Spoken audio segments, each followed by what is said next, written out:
ನಿಮ್ಮ ಹೆಸರು ಹೇಳಿ. ಕೃಷ್ಣಮೂರ್ತಿ ಸರ್. ನಿಮ್ಮ ತಂದೆಯವ್ರ ಹೆಸರು? ದೊಡ್ಡಕೆಂಪಯ್ಯ. ಯಾವ ಊರಿದು? ಪಿಚ್ಚಿನಕೆರೆ. ಯಾವ ಹೋಬಳಿ ಬರುತ್ತೆ? ಆರೋಳಿ ಹೋಬಳಿ.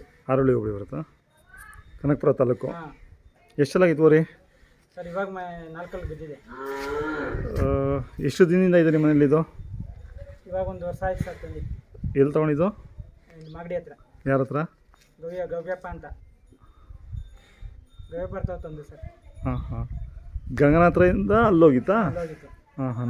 ನಿಮ್ಗೆ ಎಷ್ಟಕ್ಕೆ ನಾವು ಹಿಡ್ಕೊಂಬಂದು. ಎಷ್ಟಕ್ಕಾಯಿತು? ನಮ್ದು 2,10,000 ಹಿಡ್ಕೊಂಬಂದು. ಯಾವ್ದು ಬ್ಲಡ್ ಲೈನ್ ಇದು? ಯಜ್ಞೂರ್ ಬ್ಲಡ್ ಲೈನ್ ಸರ್. ಇದ್ರಪ್ಪ? ಅದೇ ಏಳುಗಳಿ ರವೇಣ ಇರ್ತವೆ ಐತಲ್ಲ, ಅವ್ರಿಗೆ ಬಿಟ್ಟಿಸಿದ್ರು. ಹಾಂ ಅವ್ರಿದೇನಾ ಇದು? ಹಾಂ ಹಾಂ ಹಾಂ. ಹಸುಗಳು ಬರ್ತವೆ ನಿಮಗೆ? ಹಾಂ ಬರ್ತೀವಿ. ಡೈಲಿ 1-2 ಬರ್ತವೆ. ಕೈ ತಿಂಡಿ ಏನು ಕೊಡ್ತೀರಾ?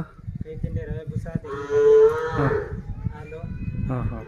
ಈ ಊರಿಗೆ ಬಂದಾಗಿಂದ ಪರವಾಗಿಲ್ಲ ದನಗಳು ನಿಮಗೆ? ಹಾಂ ಪರವಾಗಿಲ್ಲ ಸರ್. ಈ ಊರಿಗೆ ಬಂದಿದ್ದೀವಿ. ಹಾಂ. ಸುತ್ತಮುತ್ತಲು ಹಸುಗಳು ಇದ್ದಾವಾ? ಸುತ್ತಮುತ್ತ ಇದ್ದೇವೆ ಸರ್. ದೂರದಿಂದ ಬರ್ತಾರೆ. ದೂರದಿಂದ ಬರ್ತಾವ? ಹಾಕ ಬರ್ತಾರೆ. ಹಾಂ ಹಾಂ ಹಾಂ.